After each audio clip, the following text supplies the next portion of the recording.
आषाढी एकादशीच्या निमित्तानं जळगावमधल्या पिंपराळामधील विठ्ठल मंदिर संस्थानच्या वतीनं पांडुरंग रथोत्सवात हजारो भाविकांचा सहभाग। नवी मुंबईमध्ये आषाढी एकादशीच्या निमित्तानं भव्य दिंडी सोहळ्याचं आयोजन। दिंडी सोहळ्यात भाजपच्या आमदार मंदा म्हात्रे यांनी देखील घेतला सहभाग। काँग्रेस नेते बाळासाहेब थोरात यांनी विठुरायाचं घेतलं दर्शन। संगमनेरमधील मंदिरात घेतलं दर्शन। थोरातांनी सपत्नी केली विठुरायाची पूजा। मराठवाड्याची तहान भागवणाऱ्या जायकवाडी धरणाच्या पाणी पातळीमध्ये वाढ। संततधार असलेल्या पावसामुळे जायकवाडी धरणाची पाणी पातळी 50%वर।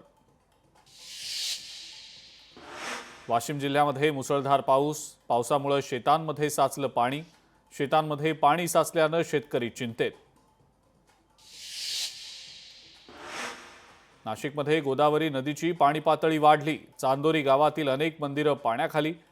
पाणी पातळी वाढल्यानं अनेक ठिकाणी पूरसदृश स्थिती।